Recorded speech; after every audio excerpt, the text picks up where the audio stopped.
Well, I hope you all can hear me.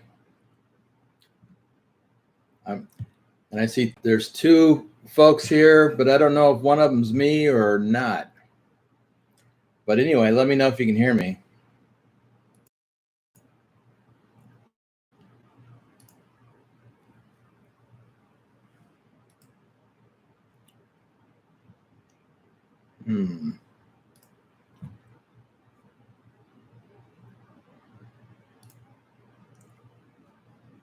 P1G. Okay. Welcome, welcome, welcome. Let's get this party started. What is this?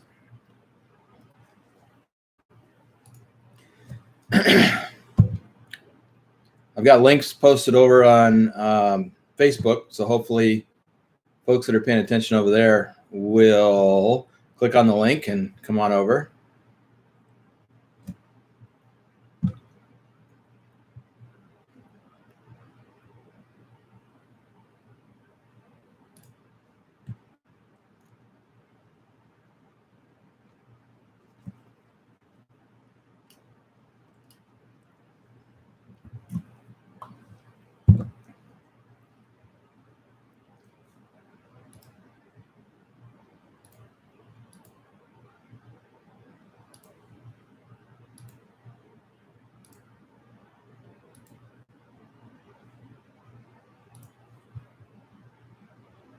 Still trying to get the hang of this.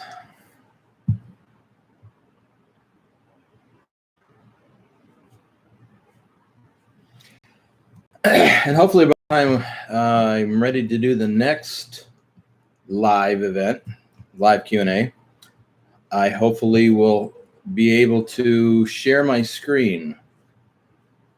I did download and install the software I needed to do that with, but I still haven't figured out how to use it yet. So I will be working on that this coming week.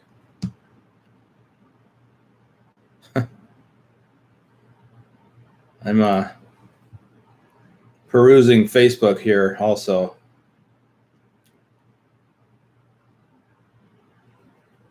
Oh, look, a clown car. Okay. Well, hopefully this isn't going to just be a short live event where I just talk to myself. I guess that could happen. We'll see. We'll give it at least 10 minutes.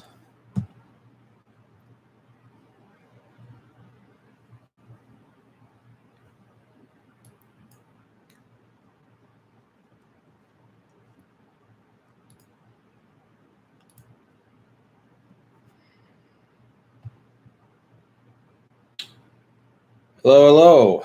Where are you from? Give a shout out to yourself.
Hello, Carlos.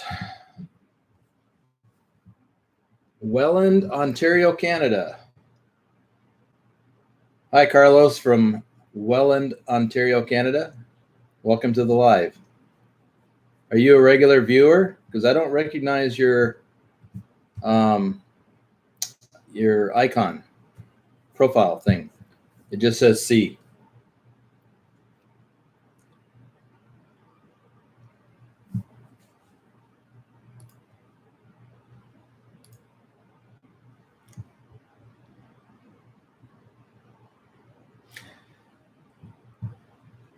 Well, I guess the next thing is, do you have any questions for me? You seem to have the place to yourself. Because I show two participants. I'm not sure if I'm one of them or if someone is lurking.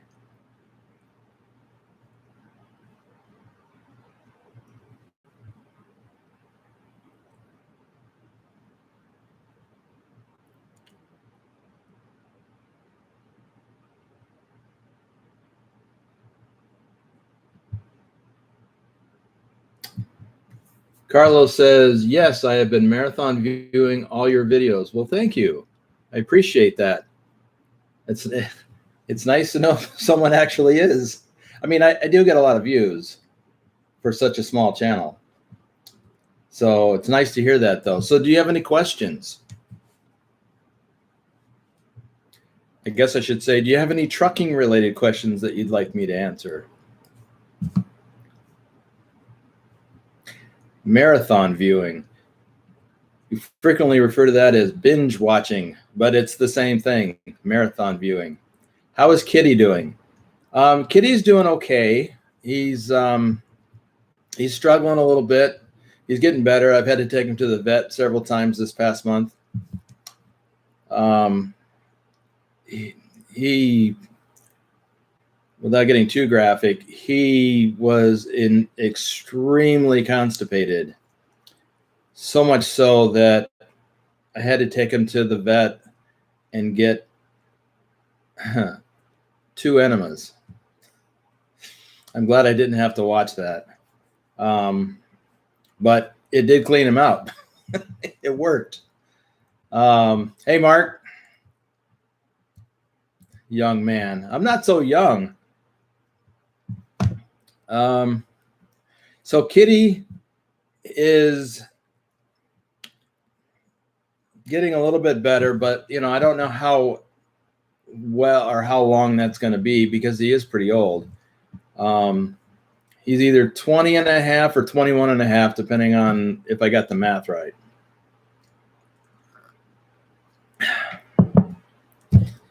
So, Mark, I don't know at what point you came in, but I was just telling Carlos, really did not show I went live. Well, that's disconcerting. Oh, well. So I had to take Kitty to the vet several times this past month. He did have to get a couple of enemas in order to clean him out. He was not eating because he couldn't pass any food through him. So that's better. And now he's gone from not eating because he couldn't move anything to he's not eating as much because he doesn't like what he's got. I am actually, one of the things that I'm feeding that he does like is baby food. And that's, human baby food. As long as it's just the meat stuff, like turkey, chicken, ham, beef. He loves that. And he turns his nose up at a lot of other things. And I wouldn't mind giving it to him more often, but, it's expensive. And the vet said that he needs more than that because it's not enough calories and it's not enough protein. So it's not enough for him to live on. But it is a nice treat. And it makes it easier for me to give him some of his medications. I've got a whole slew of medications that I have to give him. I've got continuing to give him human laxative. Miralax is the brand name, to help keep him regular. And so far that's working. I've got some stuff to try and give him for to help with his digestion so he can absorb the stuff that he eats.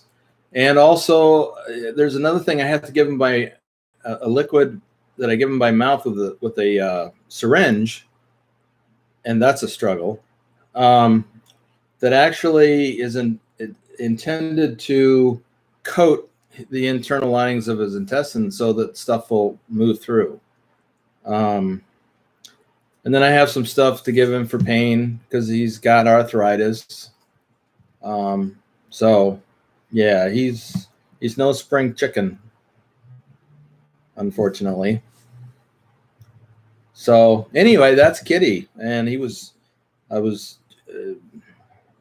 just had him in here giving him some of that painkiller, and that's just an oral painkiller. I don't inject him with anything. My daughter has a cat who's diabetic.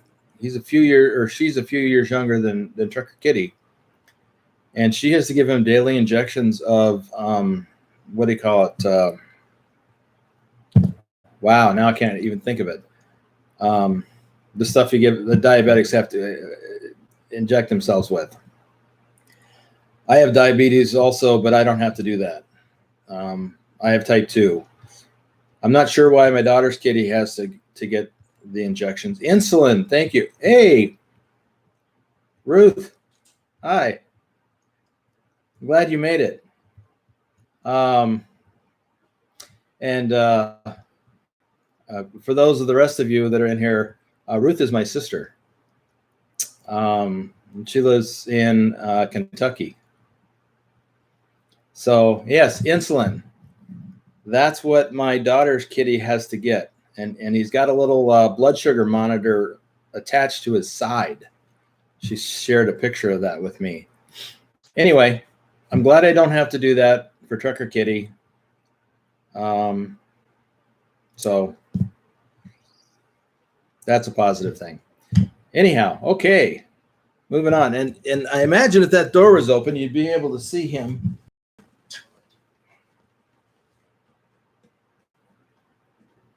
Laying there on the floor.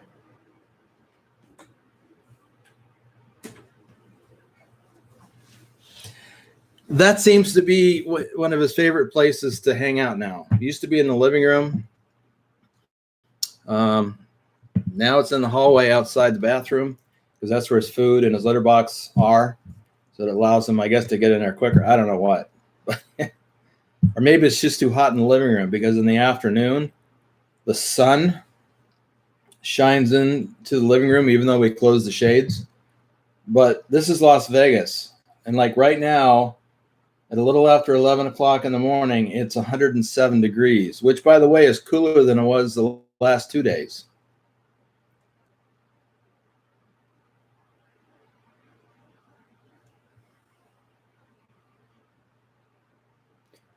Well, Mark, I hope having us on the big screen now helps to see things a little better, although I'm not sure what there is to see other than me. But cool. Mark, I wanted to ask you, and I probably have asked you this before, but I don't remember where exactly. My recollection is that you live in or near London, and so at the very least, I understand you live in Southeast England. Can you? Carlos asks, have I ever done deliveries in Canada? No. I avoided crossing borders just because of the hassle. I just didn't want to deal with it. Plus, well, I don't have a passport, which of course I could have resolved by getting a passport. But the other thing is that Canada has some restrictions on firearms possession. And since I typically had a firearm with me in the truck that I did not want to surrender or go to jail for, I preferred not to go to Canada or Mexico.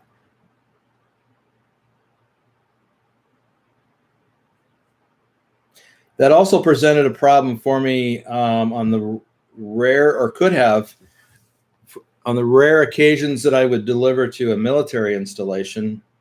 And a friend of mine, also in trucking, actually had to deliver to a prison once.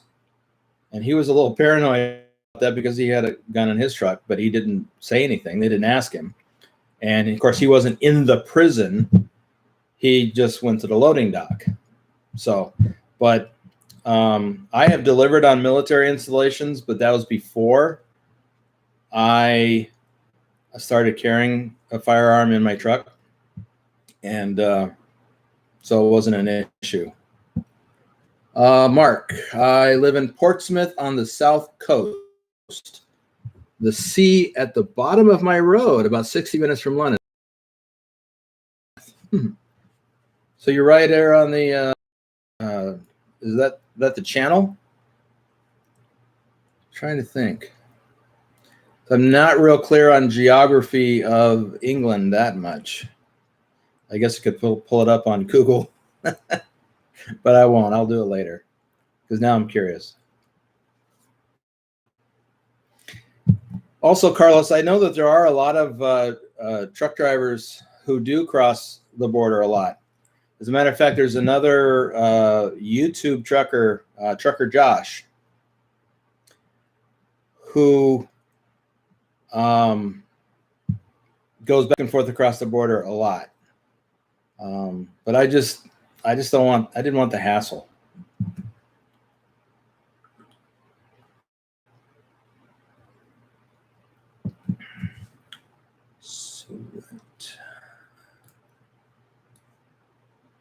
Okay, I'm pulling it up now.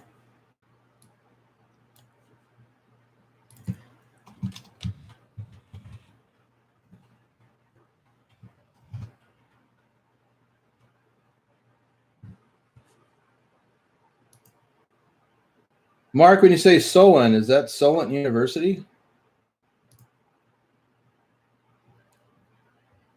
In Southampton? I don't know where Portsmouth is.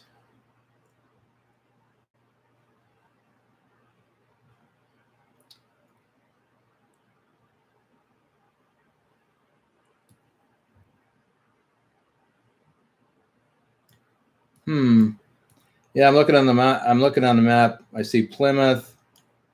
I see, oh, there's Portsmouth.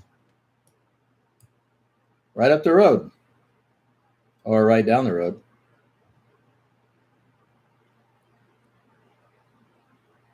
Oh, I see, the Solent. Huh. Shared waterway with who?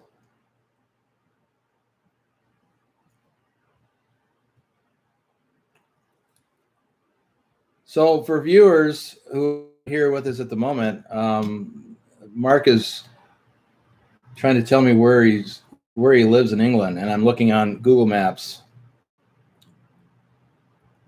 One of the oldest cities in UK.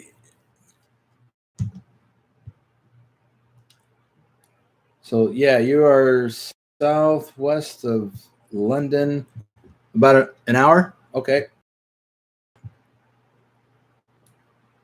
It doesn't look that far. Is that because of traffic?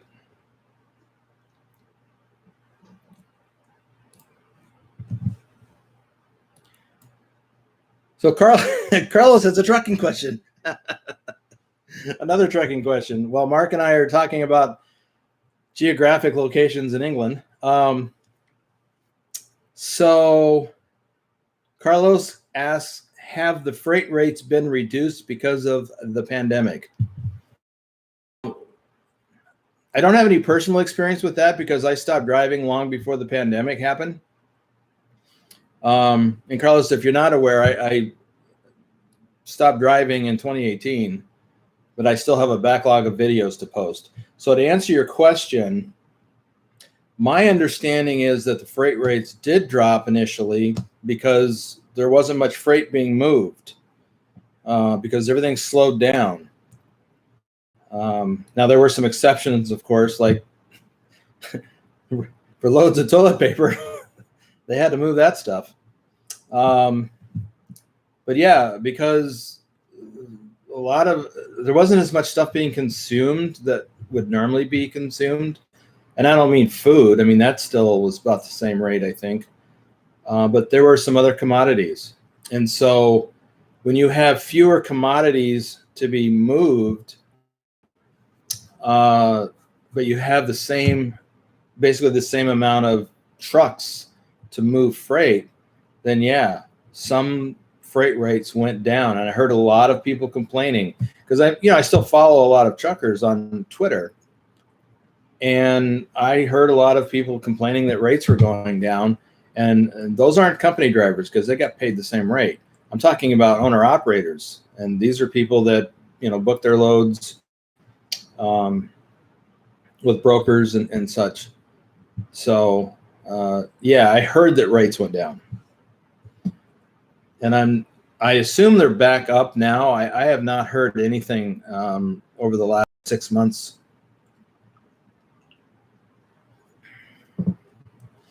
Although occasionally there'll be something like, I would imagine that fuel rates or rates for hauling fuel may have gone up. I don't know this, but I assume that it did when the hackers shut down the pipeline going from Texas to the eastern seaboard. I would imagine that they started using trucks to move fuel in the short term. I don't know that, but I assume that.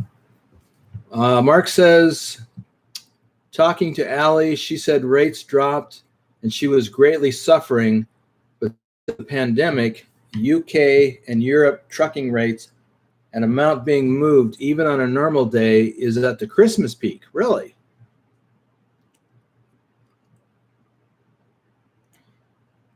So everybody's catching back up, restocking warehouses from, because basically the way that the freight happens, it either comes in at the ports from other parts of the world, and it has to get moved to different parts of the U.S. to warehouses, and then from warehouses out to the retailers. There are like Walmart, their people haul the freight from their distribution to the stores. Same thing with sometimes Dollar General and whatnot. But like what I did with Schneider is I would haul from production places or even ports where the freight would get transferred from the container onto a dry van trailer that I always pulled. And then I would take that to distribution centers in different parts of the country. Although there are some exceptions to the other part of that. I actually did that in reverse order. From the distribution center to the individual stores. I did a lot of that. In fact, some of my recent loads, or some of the loads in my recent videos were just that. When I would pick up loads from Casa Grande in Arizona, that was a distribution center for a store chain called Tractor Supply Center. And, they would supply, their retail outlets would serve the market for people that are, that need animal feed, all kinds of different feed, not just dog food and cat food, but horse feed, sheep feed. I hauled some of those loads. So Schneider had a contract with Tractor Supply Center, and I would pick up loads out of the distribution center at Casa Grande and take that out to individual stores. And in many cases, I would make 2 or 3 deliveries with one load. I also hauled loads, and I talked about this in, I think, my most recent video. I have also hauled loads from producers of different things like animal feed. Several videos ago, I brought a load from Texas to Casa Grande, and that was some kind of animal feed. And then a couple weeks later, I picked up a load in Oregon that was also a different kind of animal feed, and took it to that same distribution center in Casa Grande, and then found that I was hauling some of that stuff to Colorado. So, okay. Mark says, Texas is too hot. Cannot make enough power, and the USA could have fuel issues due to oil processing being affected or damaged by brownouts. Well, I understand they're having some issues in California. I'm not aware of any issues yet in Texas, although I guess I wouldn't be surprised. Carlos asks, you were paid by the mile or by the delivery of the load, or a combination of the two? So as an independent contractor, I was paid by the load. and I would select my own loads on Schneider's load board. And I would do some math and determine, does this make sense? Does what this load is paying make sense to go to that particular market? And it's not just what that load is paying, but it's also what can I get from that market I'm going to. Like any load I could get going to Southern California, which frequently didn't pay that well, I would still take, because I knew that I could always get a good paying load out of Southern California. So it takes some experience in working the load boards to get a good feel for that.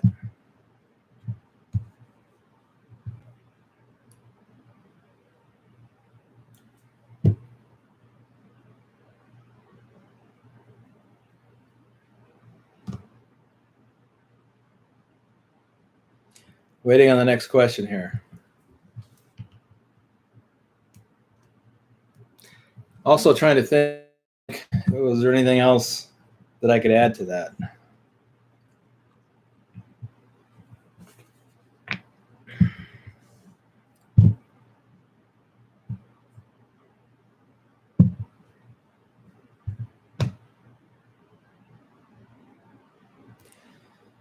Another example of choosing loads based on rates. Any load going to New England, the northeast part of the U.S., typically paid very well, but loads coming out barely covered the cost of fuel, or all of the operations costs. Same thing with Florida. You get a load going into Florida, and it paid really, really well. But finding anything that come out of there that paid enough to cover the expenses was difficult. Same thing in the Pacific Northwest. Loads going in pay well, loads coming out not so much. Southern California was the exception of that, or the inverse to that. Usually loads going into Southern California paid okay, and loads coming out of Southern California paid really well. And the reason for that is supply and demand. There is a lot of freight loads coming out of Southern California because that's a major, major port. Mark asks, did you lease your truck? Yes, I did. I had it on a 3-year lease, the most recent truck. The truck before that was a 1-year lease, and I'm glad, because I couldn't wait to get the hell out of that piece of crap. That's for another day. So Mark also asks, they say loads out of Florida low. Why would that be? The reason for that is there's just not that many loads coming out, and there's a lot of trucks that deliver to Florida, and there's just not that many loads coming out. Now there are loads out of the port. I don't know that I ever pulled a load out of the port of Miami. I did get a load out of Miami once. I don't know if it's from the port. And I've pulled loads when I used to run reefer. I pulled a few loads out of there of orange juice, and but they just don't pay very well because it's a dead end. People, trucks get down there and they get stuck because you take a great paying load into Florida, and they got you basically. Mark says you'd think loads out of Florida would be high due to their farms. I don't think they have that many farms. I know that they have, of course, the orange groves and other citrus farms, but it's just not as much as some other markets, because there is some dairy in Florida, but there's also a lot of pasture land used for horses, and of course then there's the swamps. So, and I'm talking mostly about southern Florida. I did a few loads in northern Florida, into the Panhandle, and that was a little better. But if I would prefer, if I went into Florida with a load, I would prefer to just leave Florida and find something in Alabama or Georgia. But there were some restrictions on that, for me anyway, as a Schneider independent contractor. They actually told us during orientation that if you go to Florida, you need to take a load out of Florida. And that if you made it a habit of just leaving Florida and getting a load somewhere else, that they would penalize you. They wouldn't let you take any more loads to Florida.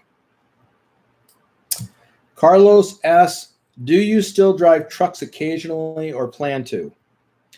I have stopped completely. I have retired from trucking as of February of this year.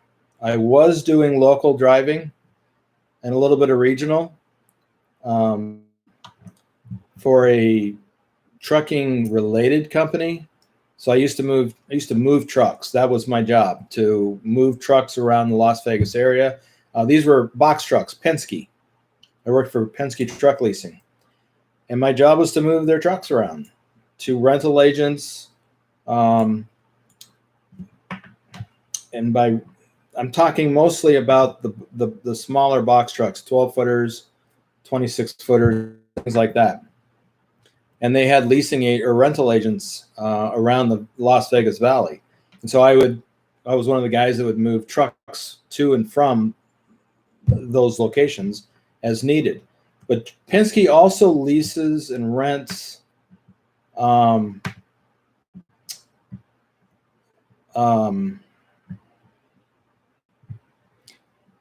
tractors and even trailers.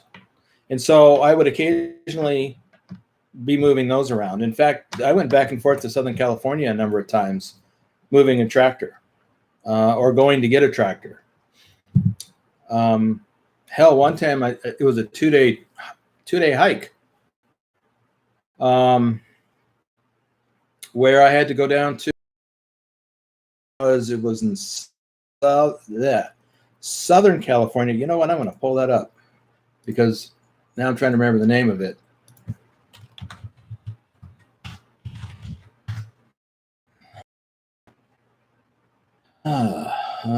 It was northwest of LA. It was northwest of Santa Barbara.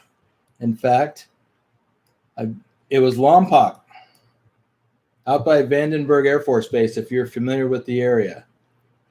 So I actually spent an entire day driving over 400 miles from Las Vegas to Lompoc, spent the night in a hotel, and the next morning went and exchanged a tractor,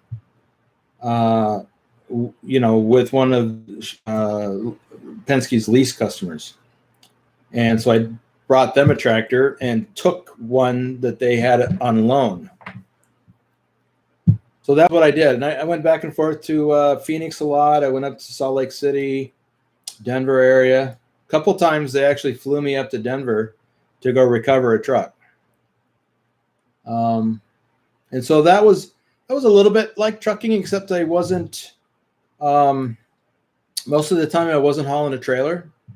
And the few times that I did haul a trailer, it was empty.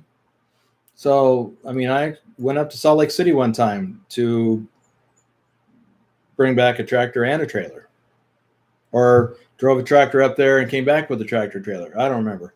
Anyway, so I did a little bit of that. So I did that for 2.5 years, and I liked it. So the other answer to the other part of your question, do I plan to? No, I plan to not. But I miss it. And as I watch my own videos or I watch other people's trucking videos, I reminisce. And of course, I'm only reminiscing about the good stuff and getting about some of the bad things that used to irritate me, like, other drivers, mostly in Southern California. What a nightmare. Hated that. Now, Mark asks, he used to live in Orlando and Tampa Bay for 3 years. And I do remember that, Mark. Well, I didn't remember where in Florida. I just remember that you used to live in Florida. But yeah, that area between Orlando and Tampa Bay, there are some farms, mostly citrus. So I have delivered some loads to somewhere. If you drew a line from Tampa Bay and Orlando, basically I-4, somewhere about 30, 40 minutes south of there, there's a Walmart distribution center that I'd been to a few times. And so I would go down there and deliver. And then I'd wind up bringing back, pulling a load of orange juice out of there. So not only did that load not coming out, not only did that load not pay well, but it was heavy as hell. So I burned extra fuel. So I really didn't like that. But I liked to go to Florida because, well, I kind of like Florida. Well, my sister Ruth, I don't know if she's still in here, lived in Florida. And I got to visit her at least once. And then I have a friend who lives in Southern Florida, and I gone to visit him. So I did like to go there. I just didn't like, the freight options. Getting behind in questions here. Mark says the granddaddy of trucking YouTubers has almost stopped driving trucks now as well. Indiana Jack. He started filming when 8 or 16 millimeter was a thing. Just think getting that film developed. Oh my goodness. I didn't know that. I also didn't know that he has stopped driving. I have watched a few of his videos, but it's been a while. Carlos asks, have you ever overslept in the truck or were late for your delivery? Yeah.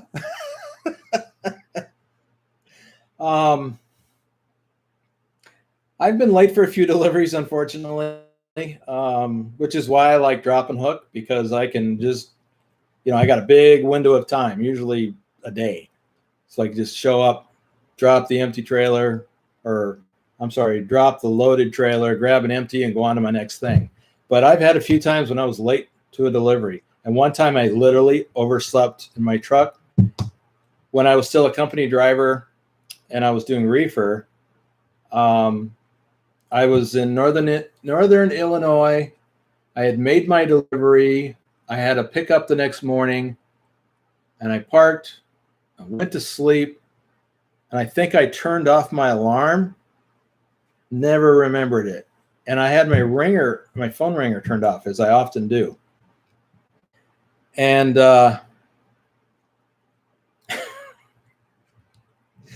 my dispatcher just kept calling and calling. And of course, I didn't hear the phone ring because I had the ringer turned off. Finally, and I think I was already up by this time and moving around or something. I don't remember, or maybe not. Anyway, somebody started knocking on my door. Yeah, that's what it was. I was asleep or just waking up, and someone started knocking on my door. And when I rolled down the window, and the guy goes, "Are you Rick?" I'm like, "Yeah." I had no idea who this guy was. And he goes, "Are you Rick?" And I'm like, "Yeah." He goes, "Well, your dispatcher is trying to get a hold of you." He had tracked down or found another one of our drivers that was at the same truck stop, because they knew where we were, because we had the GPS tracking devices on the trucks and the trailers anyway. So he had somebody walk around the truck yard or the truck stop parking lot looking for me. And he got me up. Oh my God, I was so embarrassed. I called my dispatcher and I was like, "Oh my God, I'm so sorry. I overslept." And he was like, "Yeah, I don't believe it. You've never done that before." Well, of course I have, but not there. Yeah, in that case, it wasn't a delivery. It was for a pickup, but whatever. That was late. Okay. Mark asks, have you seen the USA prices for trailers from others looking at 120,000 even for the secondhand one? I don't think that's right, Mark. You can get secondhand trailers for under $20,000. And I'm not going to pull it up now, but even trailers don't cost that much. At least not the last time I looked. They were in the depending on if it was dry van or reefer, it was between $40,000 and $60,000 for a brand new trailer. I mean, a generic trailer.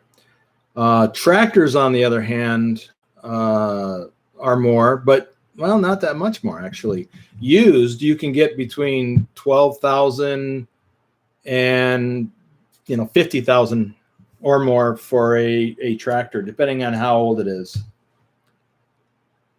Brand new tractors, like the new price on my lease truck when I got into it was, I think it was around $150,000.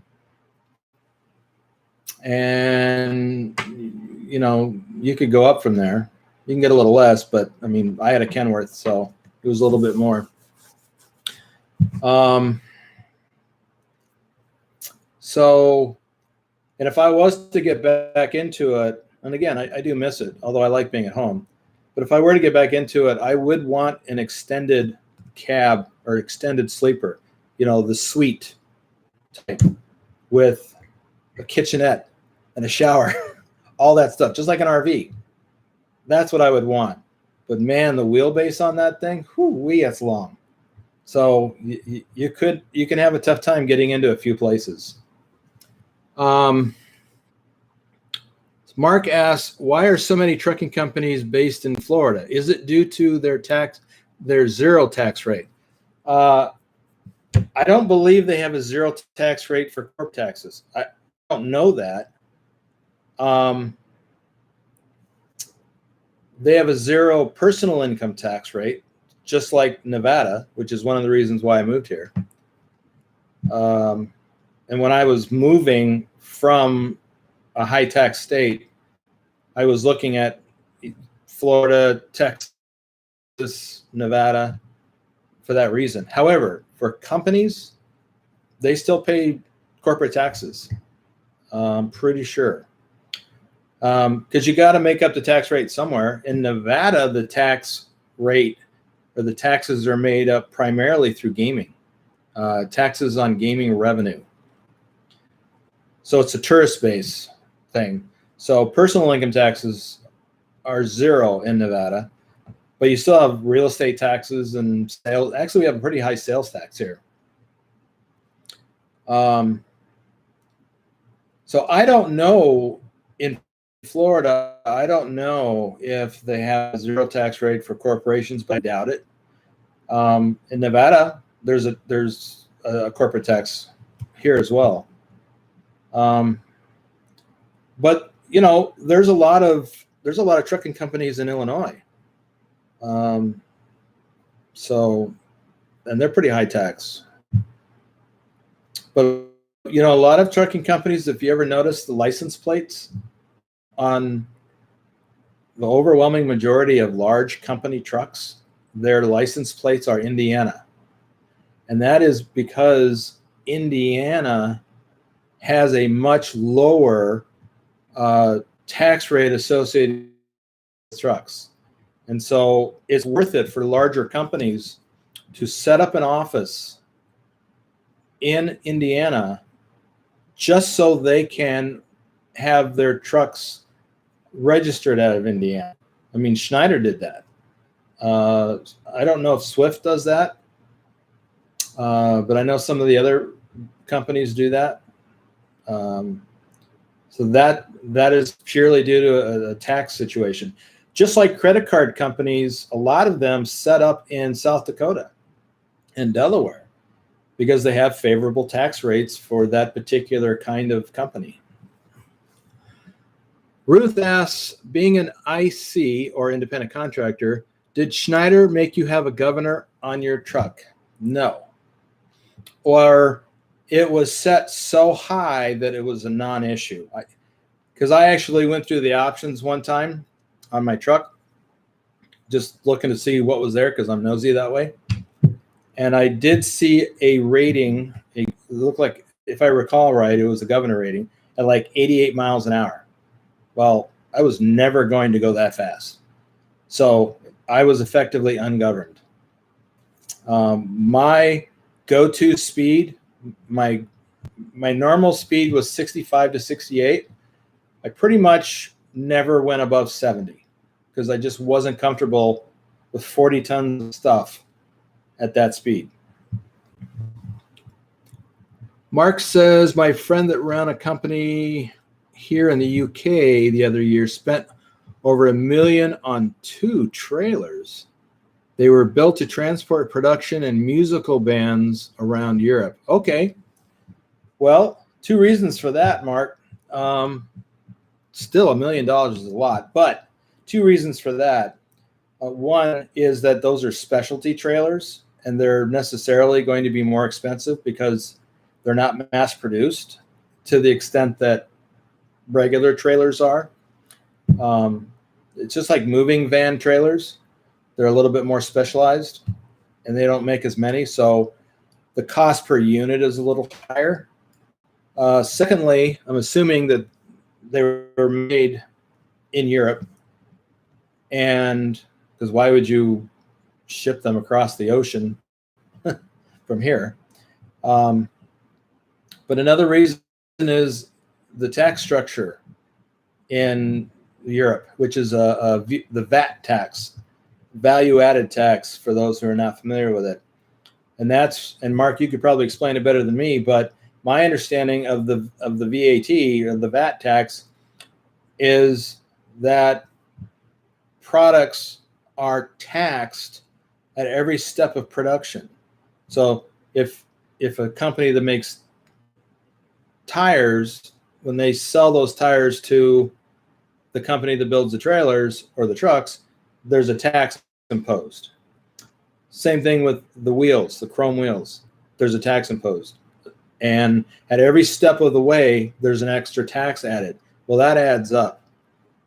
And I don't know if it's more or less than the way we do it here in the US with sales tax. When a company sells, like the tire company example, selling their tires to a trailer manufacturer. Well, the trailer manufacturer is the retailer, or actually it's a wholesaler. And so there's no, as I understand it, there's no sales tax along that way. It's not until the item, whether it be a tractor, trailer, or a blue widget, it's when it's bought by the consumer. That's when the tax is paid.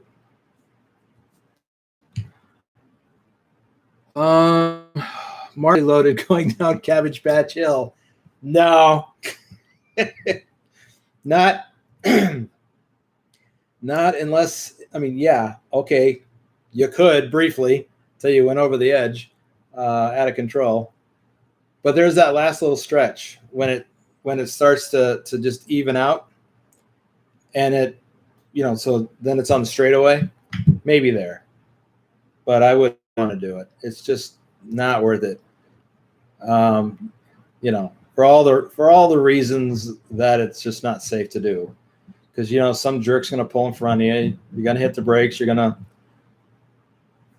jackknife. It's just ugly. Not worth it. Maybe when I was 20 something. Well, we're down to 4 people here, which I think is 3 people and me. So I don't know who that is. We got Mark, Ruth, Carlos. If Carlos is still here, I don't know who else we had. Maybe someone was lurking.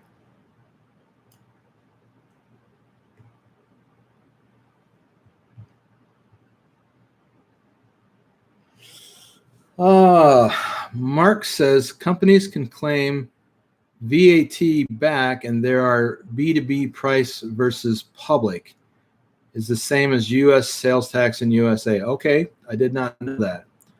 And yeah, I do know the B2B price, but that's what we call wholesale. So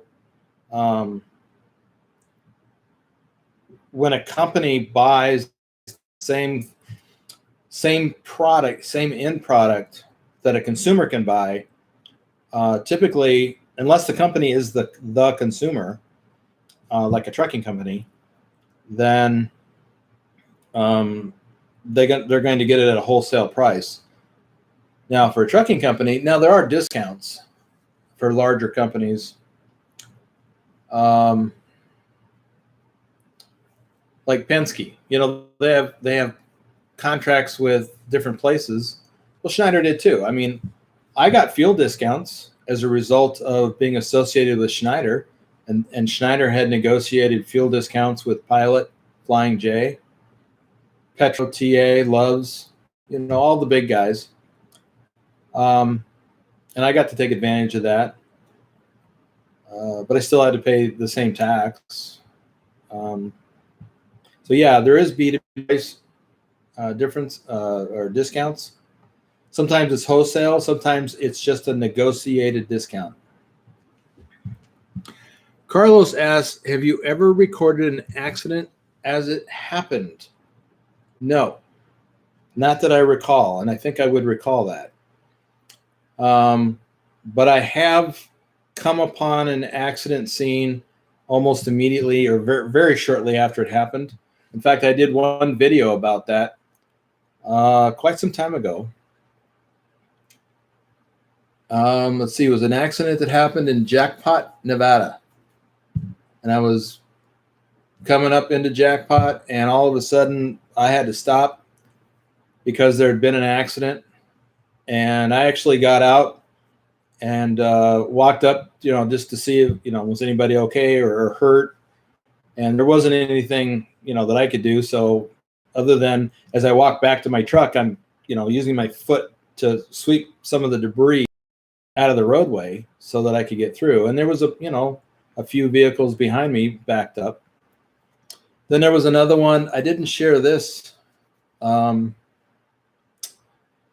yet, but there was a scene in, pretty sure it was in Mississippi or Alabama, somewhere in the South. And there had been an accident, and there was still debris all over the road. The cops hadn't showed up yet. And so there was already people there, who were helping anyone who needed help. So I was able to drive, it was a 2-lane freeway, and I was able to drive down the middle slowly. And I know I was driving over some of the debris, but I think it was just plastic and shattered glass that's not going to get into your tire. So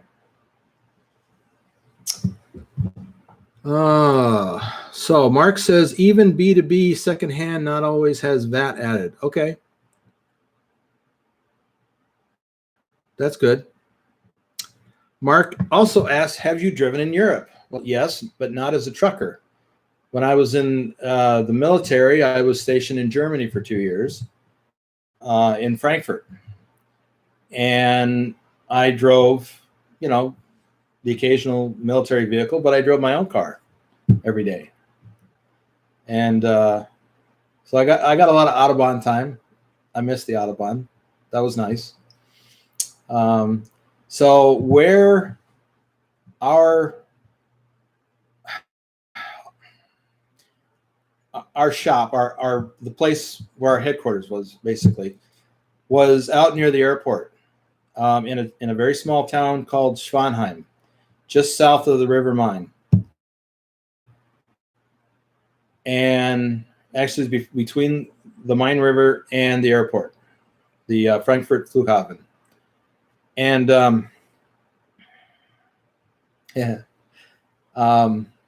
but I lived north of Frankfurt in a town called Heddernheim.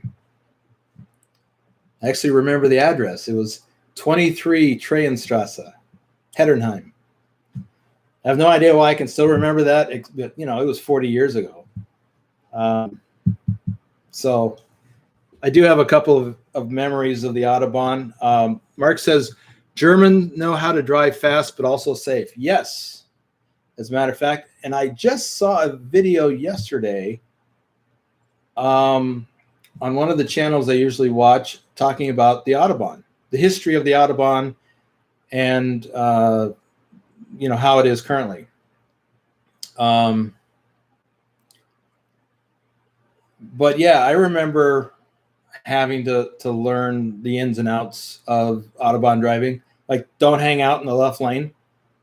Just don't do it, because it's not a good idea. And I also have a vivid memory. I was driving back to Frankfurt from Gießen, and it seems to me that it was a 4-lane Autobahn at the time, during that stretch. And I was in the, maybe not the far right, but next to right.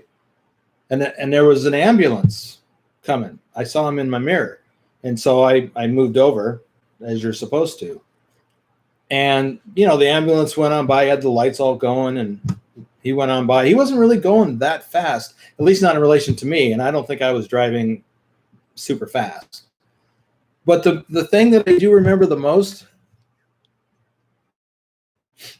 as the ambulance went by in the left lane, the far left lane, there was this whole string of cars behind him trying to get around the ambulance because they all wanted to go faster.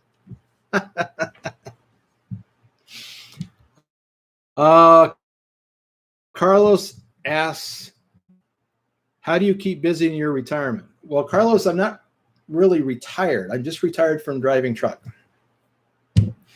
I am extremely busy.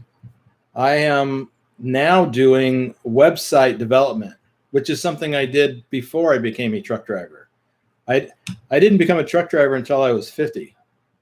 I had a whole different career, a couple different careers before I became a truck driver. I was in the casino gaming industry for 24 years. And then I got in website development. I didn't successful at it then.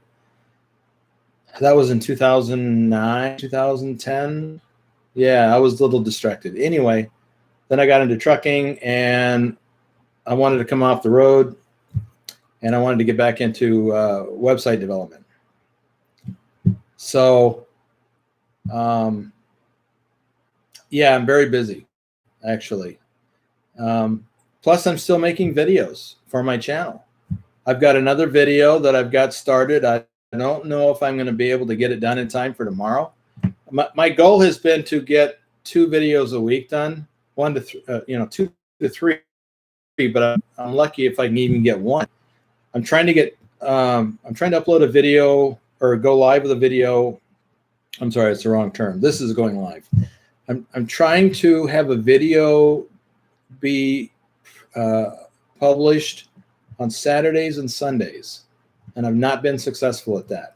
The last one that I did, I didn't get one done at all for last weekend, and I didn't finish it until Sunday evening, and then it was published Monday morning. So I'm busy doing videos. I'm also doing website projects, and I'm trying to develop my own website, and I'm rebranding everything. So it takes a lot of time. So very busy. Mark says, unless you're doing 156 mile an hour or faster. Yeah, I never got that high. I never went that fast. When our military vehicles were governed, the tactical vehicles were governed at, gosh, it's been so long. I want to say 55 or 60. Because they're just not designed for high-speed travel. We also had utility vehicles that were basically the same as civilian vehicles, except they didn't have any of the whistles. They had no radios or, it was just bare bones, like pickup trucks and vans. And those were not governed, and I do remember a couple of times driving pretty fast in those on the Autobahn.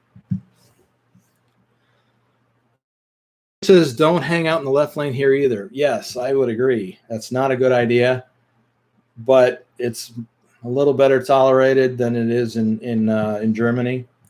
The difference is that in Germany, everybody understands that because it's like that from when they first start driving as a teenager or whenever they start.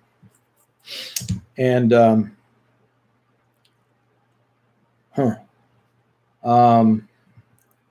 But I remember around 10 years ago or so when Minnesota changed, or they implemented a new thing. It became a law that if you weren't passing, you needed to be in the right lane.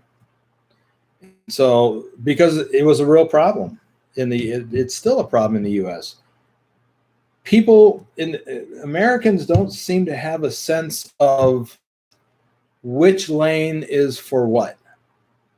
So like a right lane is a travel lane or a merge lane. Like when you have in the built up area, you've got 3 or even 4 lanes. The rightmost lane is for merging on and off the freeway.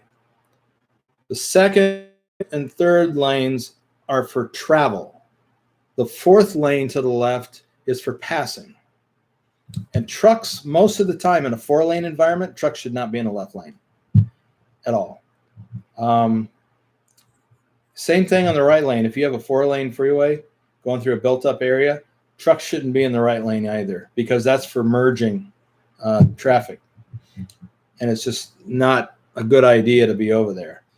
Most of the time, trucks should be in the second lane unless they're passing, and then they should be in the third lane, passing, and then get over to the second lane. Anyway, Mark says most German cars are limited to 155 miles an hour by the makers. I did not know that. That's interesting. And probably a good idea. I mean, I saw more than a few Porsches over there.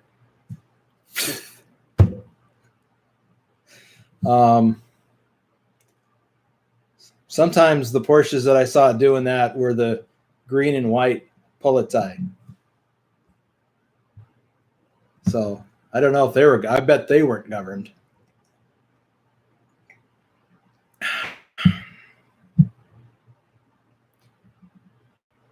Well, folks, we've been at this for an hour. I'll continue to answer questions for a little bit longer, or I can wrap it up. Whatever you guys want.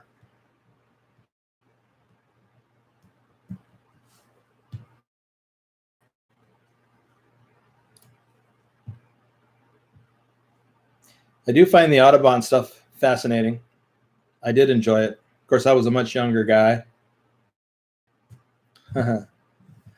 Carlos asks, which city has the lowest underpasses? I don't know about which city, but I can tell you that overwhelmingly, the lowest overpasses are within states on the East Coast, primarily New York and New Jersey. I encountered some really low overpasses. As a matter of fact, that's one of the reasons why truckers should use a trucker GPS or a GPS with a trucking database, because those have the information on routes with, low clearance bridges or overpasses. And I know there's more than just a few videos on Facebook and YouTube about trucks that are plowing into bridges, low clearance, because they're not paying attention to the signs.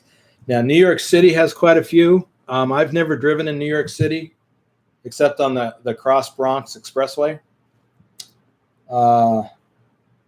But there's a few places in New York City you can't take a truck.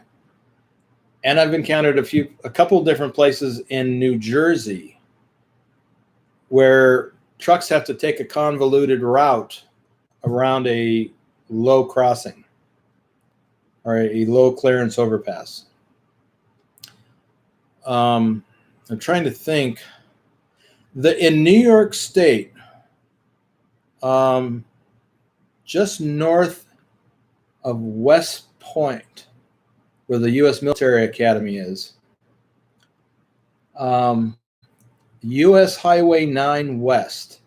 U.S. Highway 9 West and East are on opposite sides of the whatever that river is. I can't think of the name off the top of my head, and I've already closed down my map. But but US 9 West, north of West Point. I had to take that route one time, headed south. In fact, I drove through the West Point area. But there was a bridge or a overpass that I came across that was marked with a sign that was like, I don't know, less than 12 feet. And I always look at those signs because I didn't want to be on the internet. I didn't want to be on Facebook or YouTube with a picture of my truck getting scalped.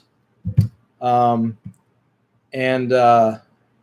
that overpass was marked at a less than 13.6. I think it was less than 12 feet. Well, I stopped, and I'm looking at that. I'm like, what the hell? It looked a little taller than what the sign said. So I struggled with what to do for a bit, and until I decided, okay, let me get out of the roadway. It was a 2-lane highway. Let me get out of the roadway because I was blocking the right lane. So I started backing up and moving onto the shoulder so I could figure out what to do. Hey, Bill. And so after I had backed up and onto the shoulder, another truck came by. And he went right underneath that thing. And because I was watching him going, no, don't do it. Don't do it.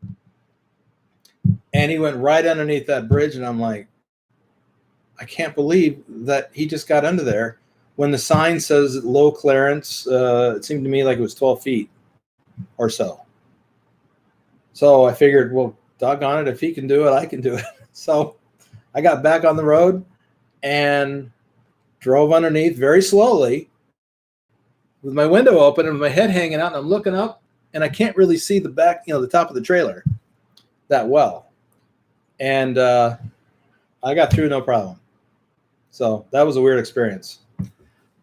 Mark says, a friend just posted he ordered some DAF trucks, 20 to 50, that have no mirrors. They've been replaced by cameras with screens inside the truck.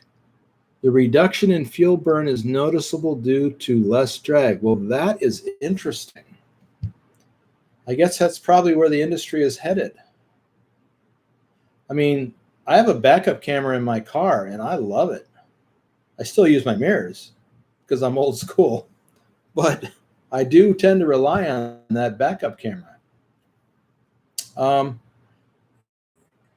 it seems to me when I was new in the industry, I was riding in a truck with another driver who was showing me the ropes.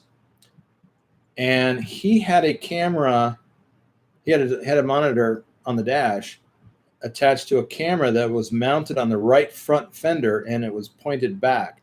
So it served the same purpose as a mirror. But of course, it had a much lower profile, much lower. So, yeah, I guess that's probably where things are going. That's interesting. Until, of course, the camera fails or the monitor fails. But I don't know how much different that is than having a Swift truck take out your mirror. That happened to me once. Mercedes Actros was the first truck to do it, and DAF is the second. Okay. Mercedes Actros. I'm gonna pull that up because now I'm curious. I'm gonna Google that.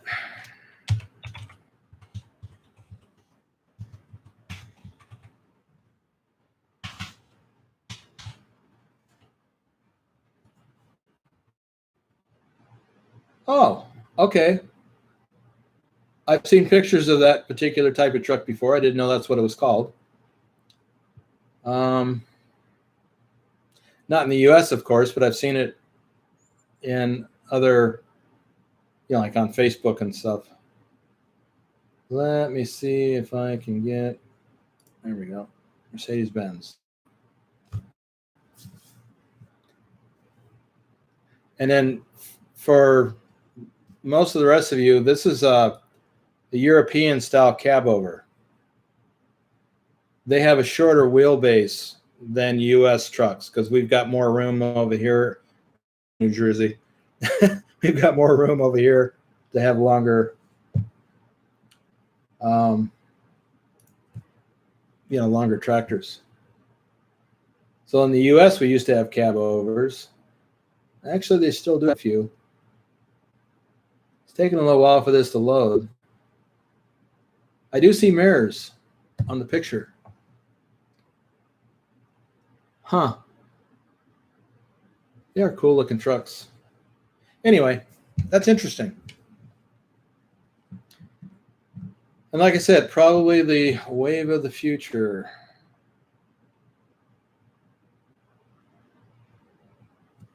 You know what? I don't know what the wheelbase difference is between trucks, Euro trucks and US trucks.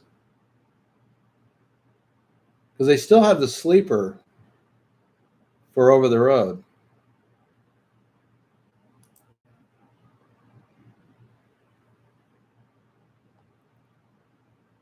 Wow.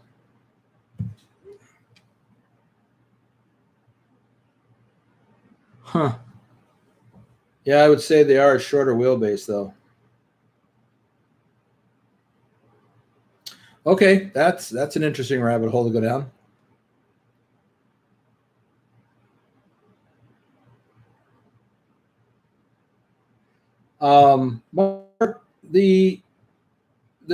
As I understand it, trucks will traverse Europe and go through the Channel into southern England. Do a lot of trucks do that, or is just some?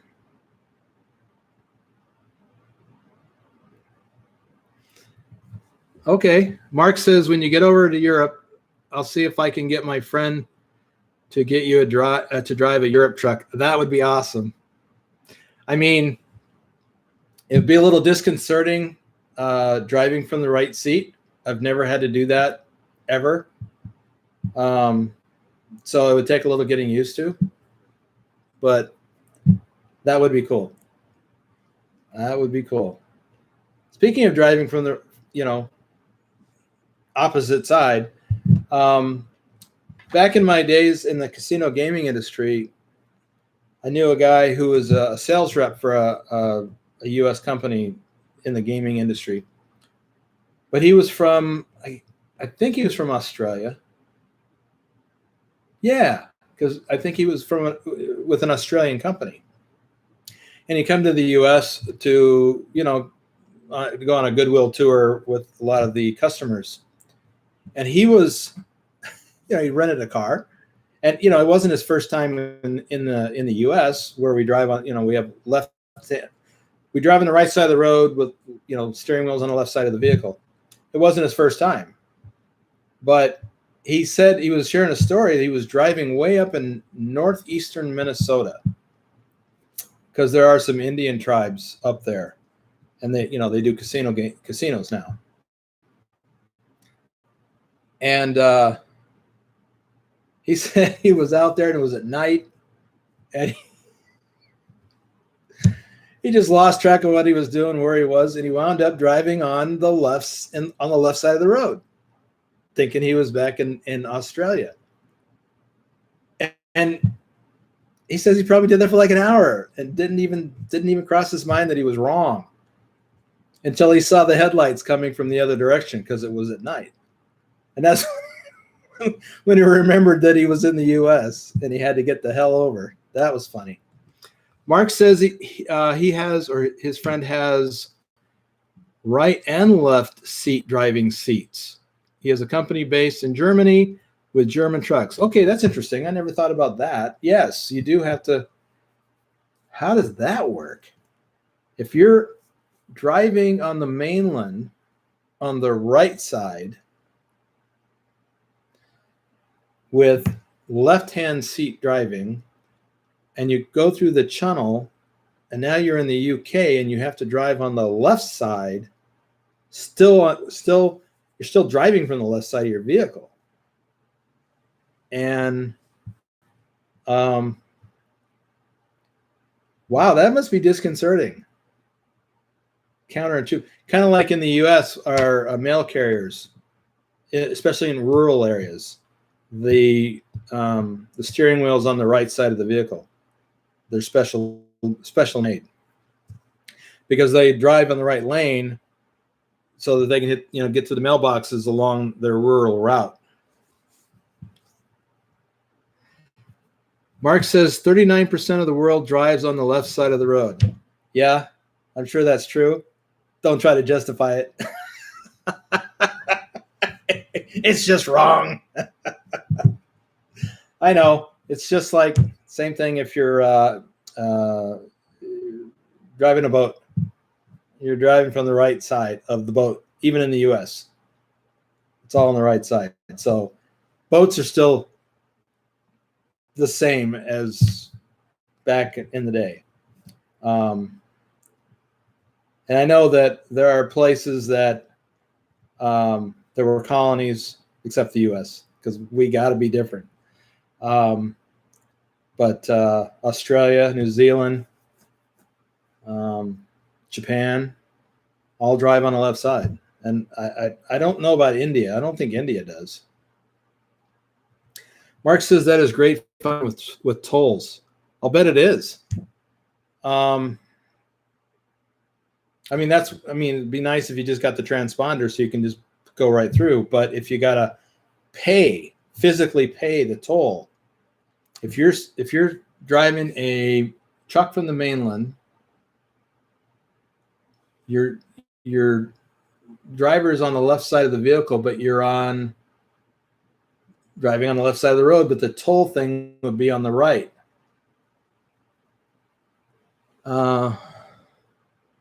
India does drive on the left. I didn't know that. But yeah, that would be disconcerting. And I had experience a little bit like that the other day.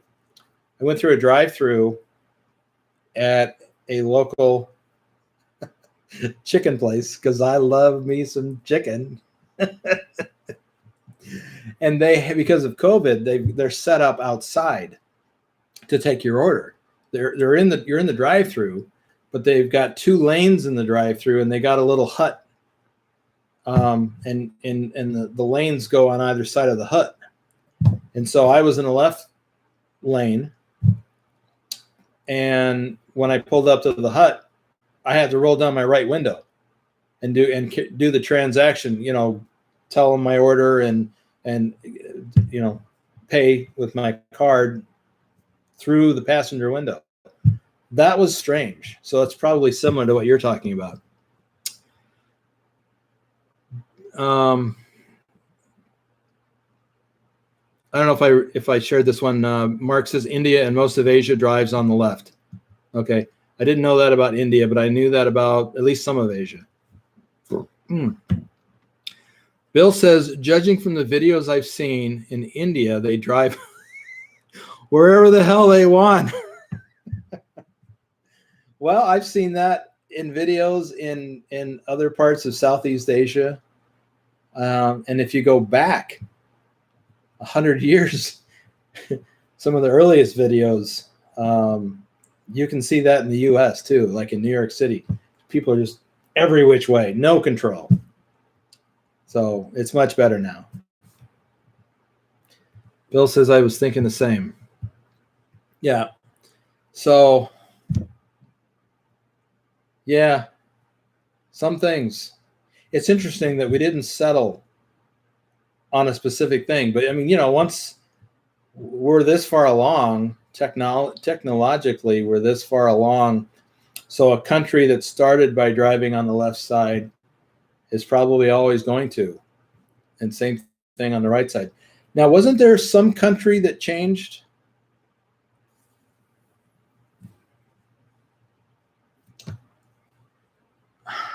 It seems to me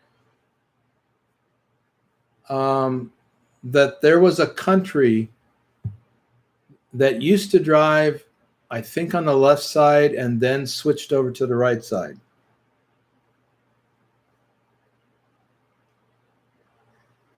Sweden? Mark says it was Sweden in the 70s. Okay. Seems to me I saw a video on YouTube about that. Mark also says, I forgot I forget when the USA passed the law that says you drive on the right. I would imagine that was probably over 100 years ago. I would imagine. Otherwise, there would have been a whole lot more head-on collisions. Another thing that I do recall as far as changing had to do with rail in the U.S. And this was probably 120 years ago, maybe 130 or 40 years ago. The day they changed the rail gauge, actually they standardized the rail gauge in the U.S. because when railroads were still fairly new, every railroad company had their own gauge, and which is fine, more or less, if it's an enclosed system. In other words, it's not networked across the country. But as the rail system grew, and rail companies would run their trains on other companies, or needed to run their trains on other companies' rail lines, they needed to standardize. And I remember watching a video about that, how that happened. And yeah, it had to be back in, well, I know it was in the 1800s. I just don't remember when. Maybe I can pull it up because that was really interesting.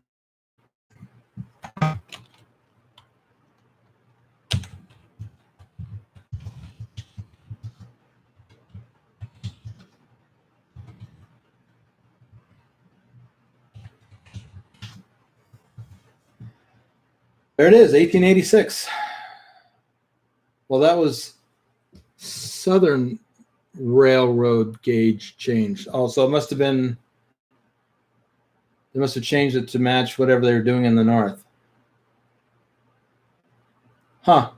1886. There you go. There's the answer.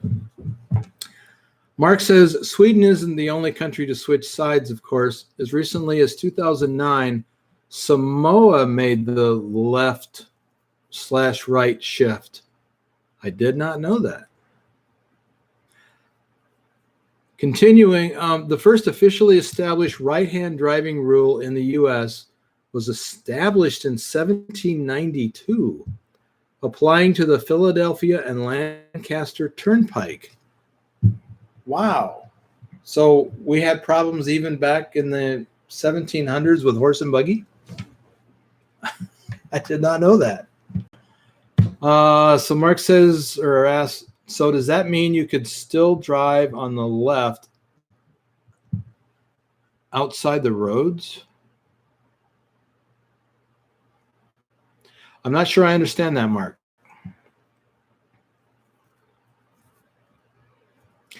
I mean, there are some places on dirt roads and things where I'm not worried so much about which side, just driving down the middle because there's nothing else going on. And you want to avoid potholes on the side. But as far as driving on established highways, no, we got to drive on the right.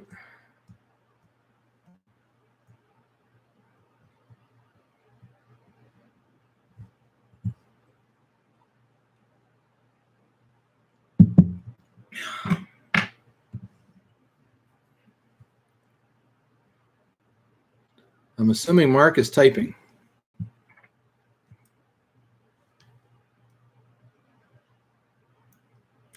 A clarification. Hey, there's Red Black. Welcome. I have not seen you, or should I say I've not seen a comment left by you in ages. It seems that way anyway. Mark says, if you're not on the Philadelphia and Lancaster Turnpike, could you drive whichever side of the road you want? Well, I would imagine. Howdy. I suppose, but we're talking, what was it, 1790s?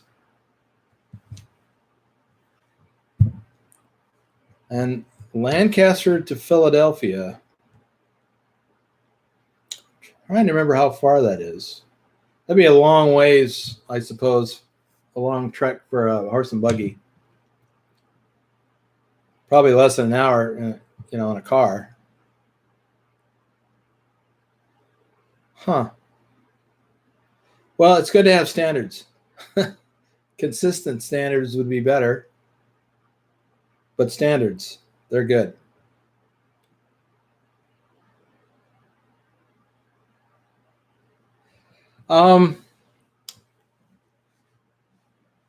So did I mention I'm working on another video? I don't know if I'll get it done in time for tomorrow because I try to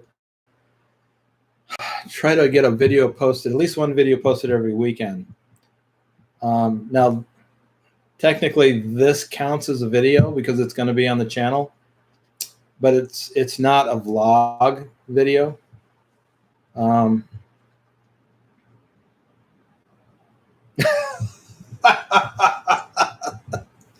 All right, Red Black says you never hid that load of toilet paper when everyone needed it. I'm still not gonna tell you because I might need it. Oh my God. Now, I was already off the road by that time. Yeah, that's 80 mile. Bill says Philly to Lancaster is 80 miles via I-76. Okay, so an hour and a half. Yeah, I would imagine that. I mean, I've hauled plenty of toilet paper loads and paper towels and various paper products. But obviously, toilet paper was a commodity in demand.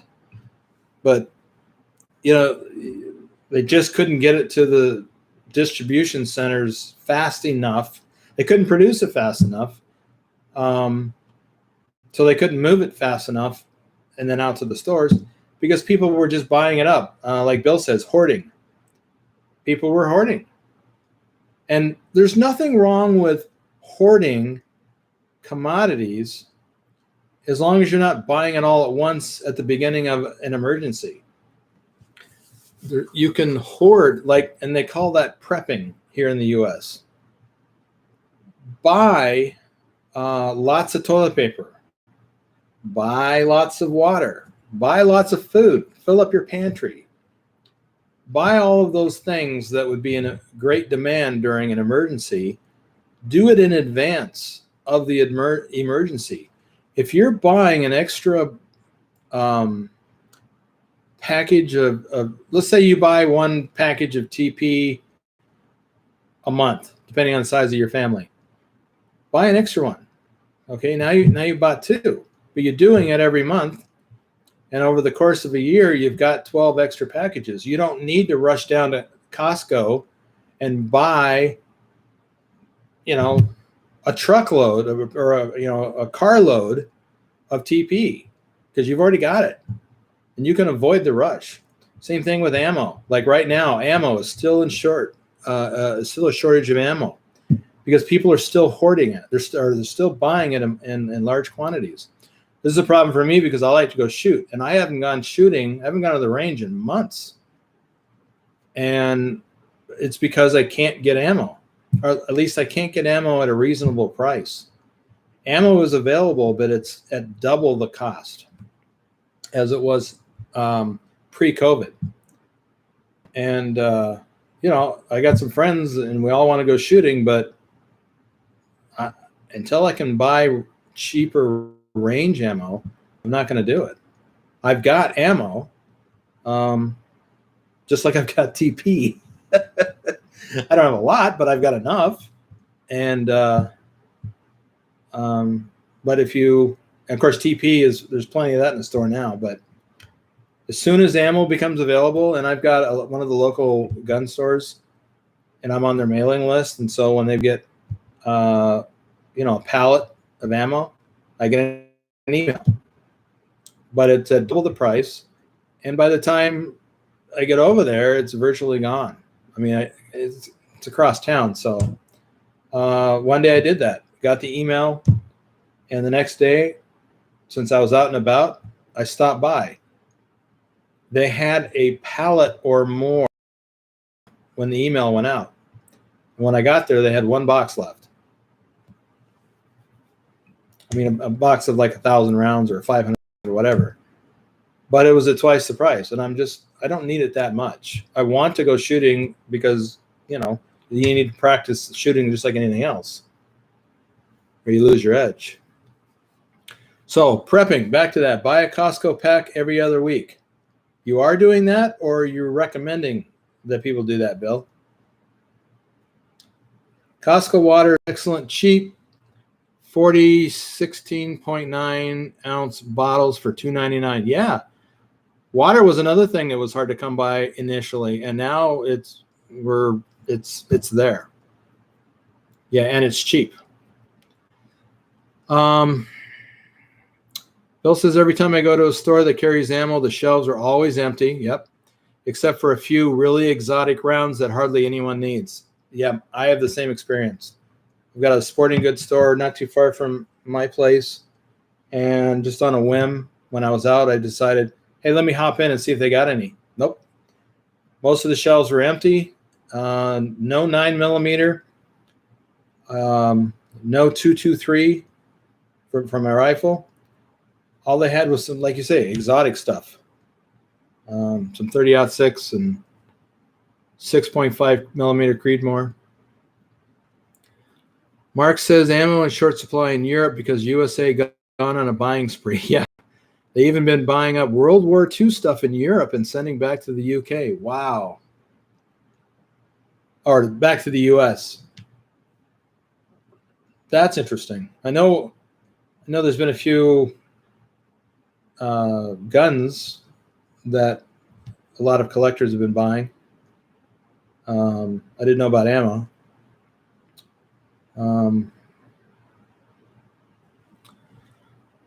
Bill says, I want to start doing that. I have 2 unopened. 2 unopened what? Water? Bill says, I want 4 unopened in stock as one is about a 3-month supply for us. Okay. Oh, TP? Yeah. Yeah, I like to have for myself, and I'm just one guy, so I'm not it lasts a while.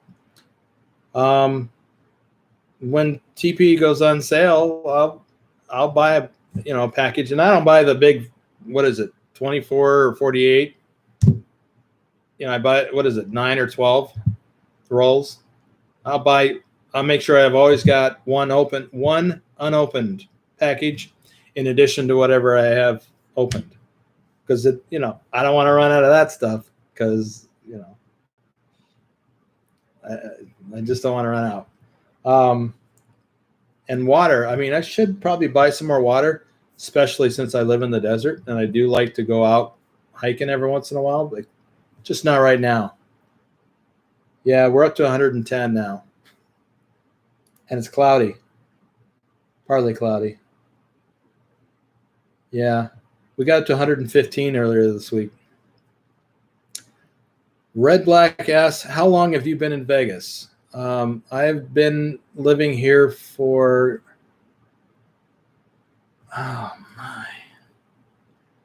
coming up on 8 years.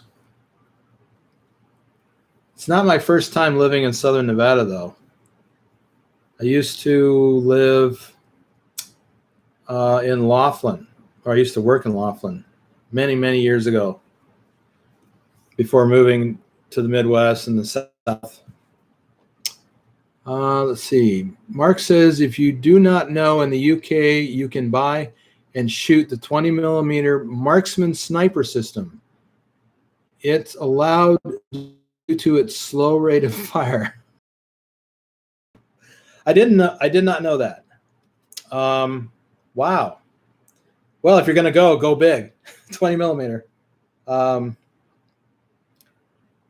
Yeah, you could do a lot of damage with that. Not very fast, as you say, but yeah. Bill says, my dad has 4 unopened and he lives alone in Oklahoma. However, he is 90 minutes from the closest Costco.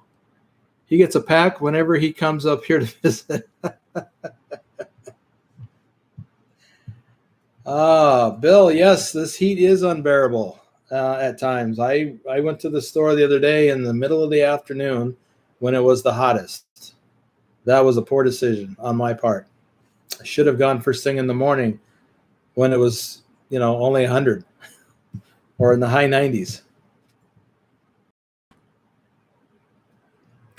Yeah, it's nasty hot. And it's funny because just 2 weeks ago, we were able to open all the windows in the morning because it was still around 60 in the morning.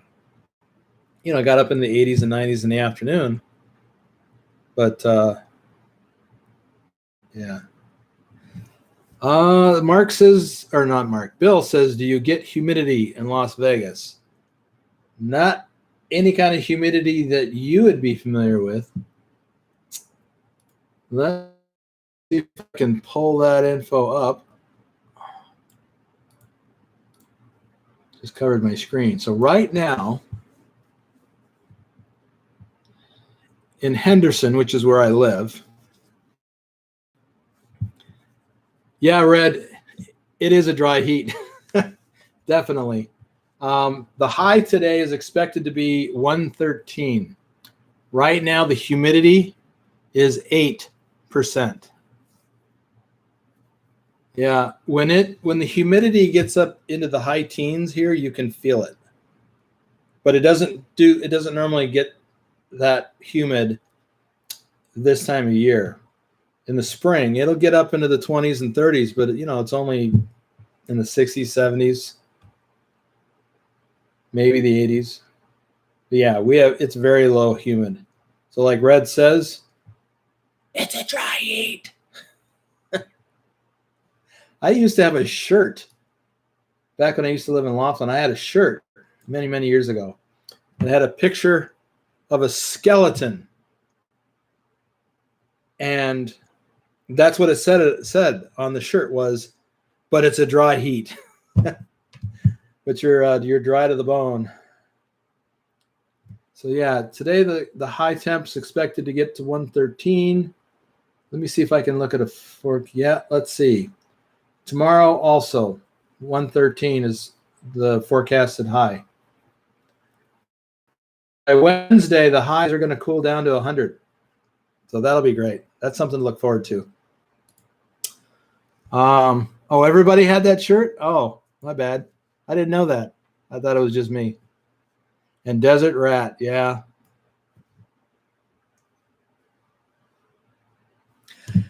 Yeah, I do seem to recall seeing a variation of that. It's a dry heat. But anyway, yeah. Bill is asking Mark, you can order online for home delivery, but their delivery distribution system is nowhere near what Amazon has. Really? Can you order ammo online and have it delivered to your house in the UK? I know there are some places in Europe that are not so restrictive on with their gun laws. But it seems to me the UK is not one of those.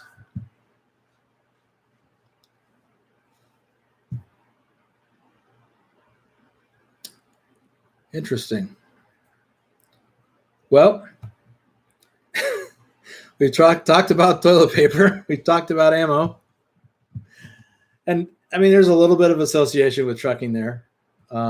Like trucking ammo or trucking toilet paper from the manufacturer to the distribution centers and from the distribution centers to the stores.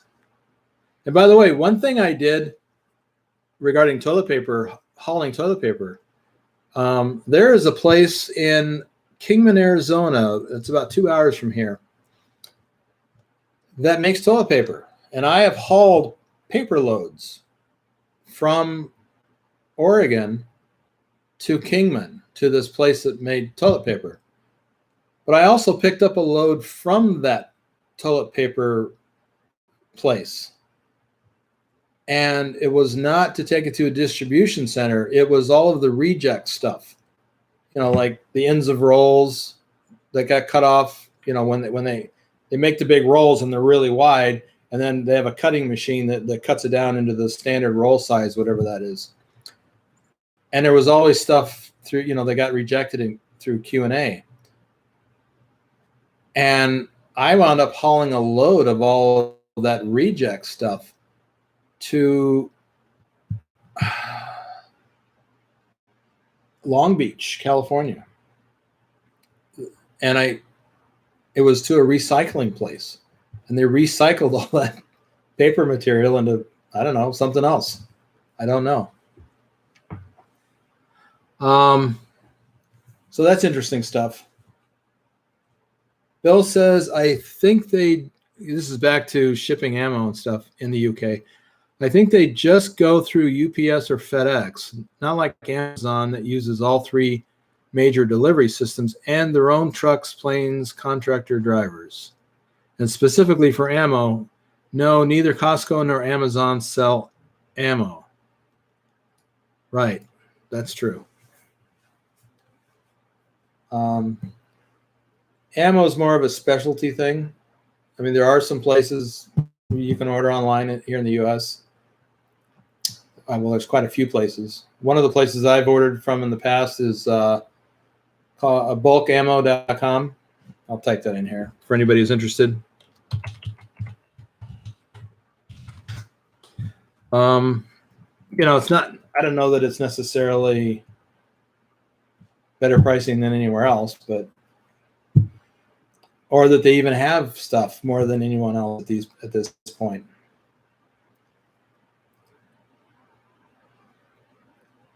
And I'm guessing they only ship to the U.S. And there's even some places that in the U.S. I think that they don't ship to, like California. Stupid California. Oh, don't get me started on that. So Red Black asks, now, I am not. I have essentially retired from driving anything except my own car. Whoops. I just got a message that says my connection is unstable. Please wait while we try reconnecting.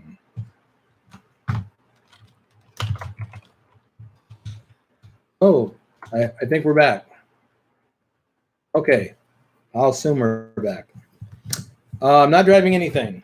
I've retired from trucking, hopefully. I miss it. I mentioned that earlier for some folks. I do miss it. I miss some of the things. I miss the open road. But I like being at home. And Kitty's had enough. I can't take Kitty on the road anymore.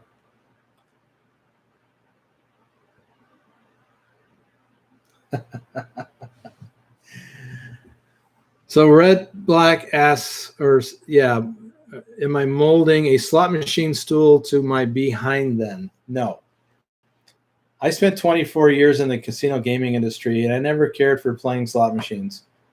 I live in the Las Vegas Valley, and I don't go to casinos except when we have a friend from in town visiting, and they want to go to the casinos. We also do occasionally go, my roommate and I. Well, he goes periodically, but I only go, to eat out because the casinos have great food. So most of the buffets are not open yet or have not reopened yet. So I haven't been able to go to my favorite buffet, which may be a good thing. But we've gone to, their sit-down restaurants a couple of times. But no, not doing that. No, what I'm doing now is developing websites. I'm back doing what I did before. After my casino career, I got into website development, and I'm back doing that. And I like that. I get to work at home doing what I like until I do retire. Hopefully not for another 10 years. Hopefully. Carlos says I go for the buffet only. Yeah, that's kind of how I feel about it. I don't care to gamble. I mean, I'm not really a gambler. I like to play blackjack and I like to play live poker occasionally, but I don't I don't like to do it enough to actually go. Um, so Bill says I was in Vegas once back in 2000, ate at several buffets. All were decent, some were really good. Yeah, the buffets tend to be pretty good at most casinos because it's a real attraction to draw people in. So now the casino I normally go to is one of the Stations casinos. Sunset Station is the one specifically. It's not. It's just about a 5-minute drive from here. It's a corporate. I mean, it's a big company. Stations Casinos is a pretty big company, and they have casinos all around the valley, and they have hotels too. So they get in a lot of folks from around the country. They're not so tourist. They're not as touristy as the strip casinos. I almost never go to the strip. I just don't like the crowds. It would have to be because someone's visiting from out of town and they want to go to a show, or they want to do the buffet. The buffets at those strip casinos are just outlandishly priced. If they're even open. I know there are a couple open. So Bill says, unfortunately for those casinos, I only gambled $50 in one casino. So sad trombone for that. Yes, but Bill, that's one reason why the buffets are now expensive. They used to be really inexpensive. They were a loss leader. And now they're considered a profit center. So where back in the day you could go to the buffet for $10 or less per person, now some of them are like $30, and not just because they've got crab legs. So yeah, it's gotten crazy, but it is what it is. They need the revenue everywhere they can get it, I guess. But on that's on the strip. Sunset Station, it's usually less than $15, unless they've got some special brunch thing. Then it's $18, $19, $20. And I don't usually go for that. Usually I just go for the $10 one or $15 one. And even then we get 2-for-1 coupons. So my roommate and I go and we take turns paying. So we were only paying half price anyway. But on the strip, I mean, that's the tourist centers. They got a captive audience. Most people who come in from out of town or out of the country, they go to the strip because that's the attraction. I mean, you can stay at a strip hotel, pay big money, and walk up and down the strip and visit all the different attractions and casinos. I did do a video of a drive down the strip, so hopefully you saw that. But I didn't visit any of the casinos. It was just driving down the strip. Red says, used to go to the 99-cent chicken buffet at the Riverside in Laughlin. Yeah, we called it Ickum Chicken. Great, very late at night. Yeah, I used to work in Laughlin, and I didn't go to the Riverside much because it was kind of like, I don't know, run down, and compared to the newer places downriver. But yeah, and you could get the 99-cent shrimp cocktail that actually had some shrimp in it. They're little teeny tiny shrimp. But you could also, I mean, this is back in the 80s. And you could go to several of those places at night, especially after midnight. Steak and eggs for $1.99. Or you could get a regular egg, hash browns and whatever, 99 cents. So you could get some deals. Yeah, river slime. So, yeah. Oh, those are the days. Oh my goodness, we've been doing this for almost 2 hours. Well, I've been doing this for almost 2 hours. I think I'm going to wrap it up here in the next 10 minutes or less. I'm starting to lose my voice, and I need some fresh coffee. Take the last little bit. Wow. Yeah, I was in Laughlin for 6 years. That's where I got my start in the casino industry. In 1985, August of 1985, that's when I started in the casino gaming industry after I got out of the Army. Wow. Taking me back. Used to, that was before they put the bridge in next to the riverside. And we used to have to park on the Arizona side and take the shuttle boats across. So every casino had its own parking lot on the Arizona side. And they had these pontoon boats. They were like water taxis or shuttles. And they'd pull up to a dock. People would get on it. And the thing would take off, go across the river to the casino.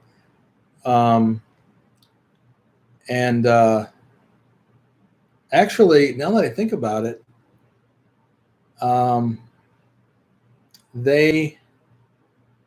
every casino had their shuttles, but they would come across to the Arizona side and hit, I think, one dock. And maybe this was just different times of the day, but when it was slower, I think they would then go to the downrivermost casino, drop off anybody going there, then go up to the next one, and the next one, and the next one, and then go back across to the Arizona side. And people would get on and off, just like a bus, catching the bus. And so everybody did that: employees, customers,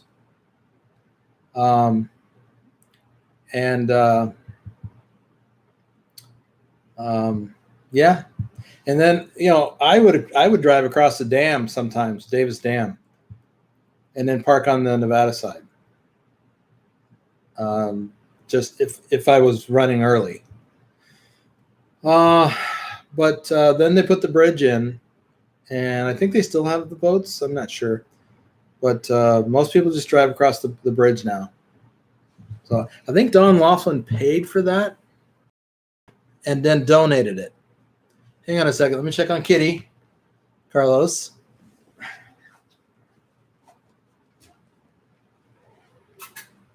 Hey, everybody wants to see you. Yeah.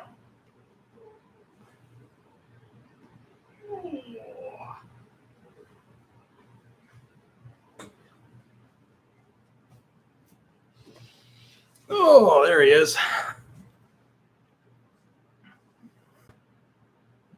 Yeah, he was awake. Just chilling.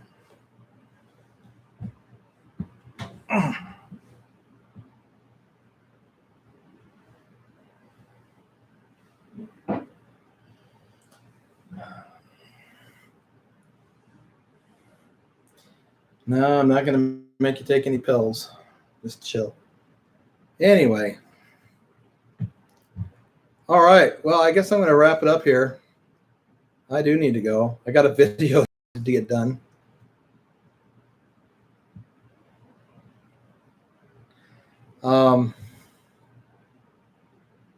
Yeah, I guess unless someone's got another question, I got nothing.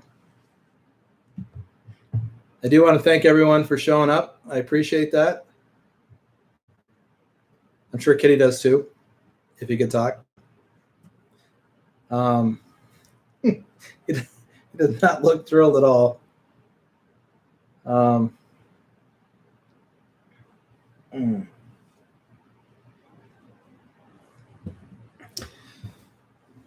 What, do you want over here or not? Tell everybody hi. Tell everybody hi.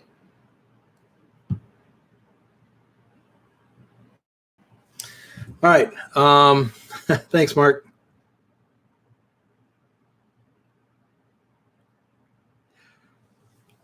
Red Black says, thanks for doing the live. It is great to see you in real time. I thank you. I'm glad to see you folks here. Oh,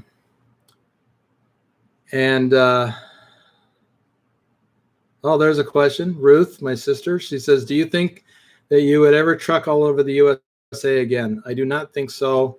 But if I did, I'd make sure that I got one of them super sweets. Oh, it's Timmy, my nephew, pretending to be my sister. Okay. No, not going to truck. Not planning to anyway. Okay. Well, again, thank you everyone for showing up, and I'll plan on doing this again in a month. In the meantime, check out the videos when I do get them up. And if you want to support the channel, I almost forgot to add this.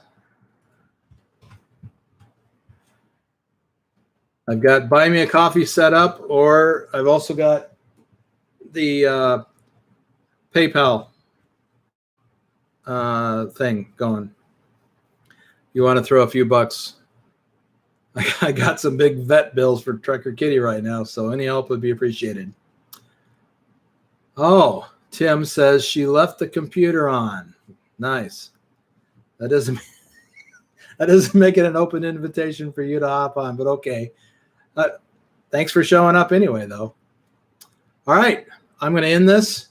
Thank you all once again for being here, and I'll plan on another one second or third Saturday of July. Jeez, this year is flying by. All right, everyone. Thanks again and take care.